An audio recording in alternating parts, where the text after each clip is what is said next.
তো আমরা এখন সাজুগুজু করে বেরিয়ে পড়েছি ঘুরতে যাওয়ার জন্য, টোটো করে যাচ্ছি। যেতে যেতে রাস্তায় এই প্যান্ডেলটা দেখলাম, দারুণ লেগেছে প্যান্ডেলটা। তো আমি আর আমার মাসিমণির মেয়ে দুজন এখন হেঁটে হেঁটে যাচ্ছি, আর ক্যামেরাম্যান হচ্ছে আমার মা। তো মাকে ছাড়া আর কেউ করে দেয় না গাইজ।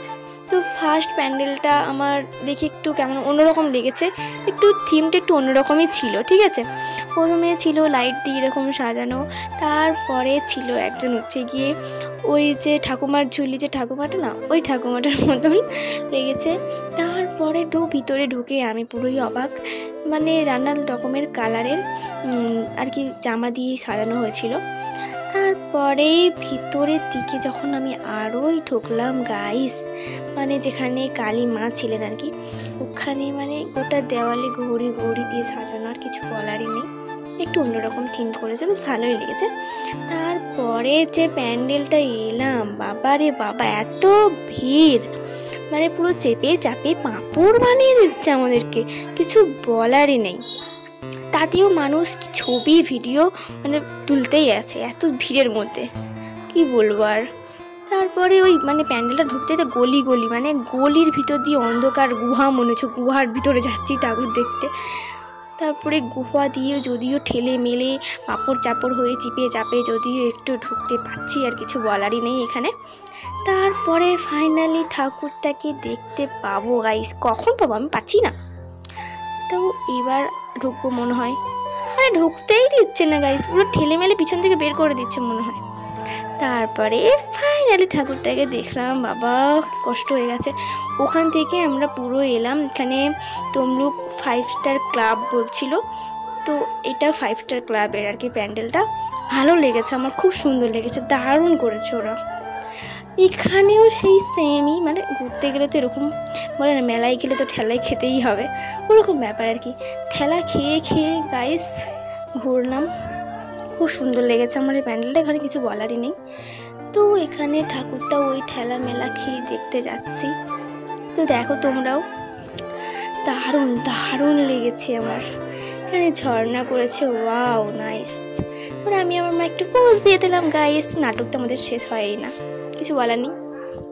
এখানে একটু পোস্ট টোস্ট দিয়ে, এখানে এটা দেখার পরে তো আমি পুরোই অবাক। আমার দিদিভাই দেখতে পেয়েছিল একজন ইউটিউবারকে, তো দেখে আমাকে তাড়াহুড়ো করে ডাকছে, আমার দিদি ভুলেই গেছে যে কোন ইউটিউবার নাম ভুলে গেছিলো। তারপরে দেখে আমি তো পুরোই অবাক, কারণ ওরা হচ্ছে আমার ফেভারিট ইউটিউবার। তো আমিও ফটো টটো তুলে নিয়েছি। ওখানে তোলার পরে আমরা আবারও প্যান্ডেল দেখতে শুরু করে দিই। তো ওনাদের সাথে কথা বলে আমারও খুব ভালো লেগেছিলো, ওনারাও বললেন যে ওনাদেরও ভালো লেগেছে, ভালো লাগারই কথা সবার, আমার তো খুবই ভালো লেগেছে। তারপর এখানে একটা প্যান্ডেলটি ঢুকেছি, ব্লু ব্লু কালার আর কি, দারুণ লেগেছে সব, মানে প্রতিটা প্যান্ডেলই আমার ভালো লেগেছে, খুব ভালো লেগেছে। তোমাদের কোন প্যান্ডেলটা সব থেকে বেশি ভালো লেগেছে আমাকে অবশ্যই কমেন্ট করে জানিও। তোমরা দেখো সেই সেম কেস আর কি, ঠেলা ঠেলি হচ্ছে, আর কিছু বলারই নেই। এখানে ঠেলাই খাচ্ছি গাইস, আর কেউ কিছু ওদেরকে খাওয়াচ্ছেই না, কিছু বলার নেই।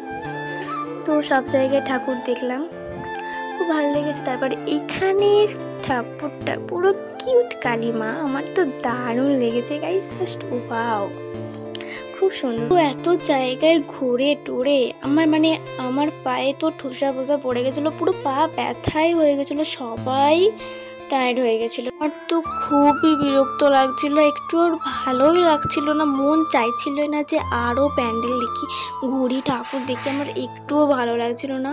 তাও সবাই সাথে যেহেতু গেছি তো দেখতেই হবে বা ঘুরতেই হবে। তো লাস্ট পর্যন্ত ঘুরে টুরে আমার আর একদমই ভাল লাগছে না, পুরো বিরক্ত লাগছে। তাও অনেক ঘুরেছি, অনেক ঘুরে নিয়েছি।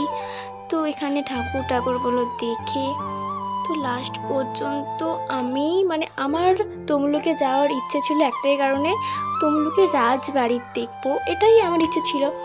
তো কাকিমার কাছ থেকে শুনি যে রাজবাড়ির ভিতরে নাকি এখন আর ঢুকতে দেয় না। তাও কাকিমা বলে যখন তোর এত ইচ্ছে তো চল রাজবাড়ি থেকে একটু ঘুরিয়ে নিয়ে আসি। তো ফাইনালি রাজবাড়ির ওখানটা এসেছি। তো এখানে পাশাপাশি অনেক লোকেরই বাড়ি আছে। তারপরে আমরা এখানে একটু বাইরের থেকেই ভিডিও করার চেষ্টা করছিলাম, অন্ধকার যেহেতু বোঝাই যাচ্ছে না কিছু। রাজবাড়ি থেকে বেরিয়ে আমরা বাড়ি চলে আসি। তারপরে দিন সকালবেলা উঠেই আমি সাজুগুজু করে নিয়েছি আমার দাদা ভাই, বিকজ আমার জামাইবাবু হয় ওটা, তো জামাইবাবুকে আমি ভাই ফোঁটা দেওয়ার জন্যে। সবাই বলছে যে জামাইবাবুকে কি ভাইফোঁটা দেওয়া হয়, জামাইবাবুকে ভাই মানে দিল, জামাইবাবু দাদাই হলো, ঠিক আছে। আমি আমার জামাইবাবুকে দাদা ভাই বলে মানি, দাদা ভাইও আমাকে বোন বলে মানে। তো ফোঁটা দিয়ে ভীষণ খুশি, তোমরা দেখে বুঝতেই পারছো। ভাইফোঁটা দেওয়ার পর দিদি আর দাদাভাই বেরিয়ে পড়েছে বাড়ি যাওয়ার জন্য। তোরা বাড়ি চলে গেল, কারণ হচ্ছে দিদি আর ননদ এসেছে দাদাভাইকে ফোঁটা দেওয়ার জন্য। তারপরেই মা আর কাকিমা দুজন মিলেই রান্না বান্না শুরু করে দিয়েছে। কাকিমাদের বাড়িতে অনেক গেস্ট এসেছে আজকে, সবাই মিলে খুব মজার খাওয়া দাওয়া করবো। এত কিছু খাওয়া দাওয়া করেও আমাদের মন ভরেনি, তার জন্য রাতে ঘুরতে বেরিয়ে আবার রেস্টুরেন্টে এসেছি বিরিয়ানি খাওয়ার জন্য। কাকিমা বললো চলো বিরিয়ানি খেয়ে আসি। কাকিমা হাই করে দিল, তো ওরা আমি হাই করে দিলাম। আমার মা হাই করছিল, সেটা আমি তুলিনি। আজকে আমরা সকাল সকাল বেরিয়ে পড়েছি বাড়ি যাওয়ার জন্যে। কাকিমা কাকু আমাদেরকে এগিয়ে দিতে এসেছে। তো এখন লিফটে উঠেছি। কাকিমা আর আমার মা দুজনেই একটু ভয় করে। তো কাকু কেমন করছে দেখো কি অবস্থা। কাকিমা বলছে তোমার ভিডিও ভাইরাল করে দেবে। সেটা শুনে আমার একটা কথাই বলার, এত সহজে ভাইরাল হওয়া যায় না কাকিমা। আজকের ভিডিওটা ইউটিউবে দেখা হচ্ছে নেক্সট ভিডিওতে। Bye bye guys.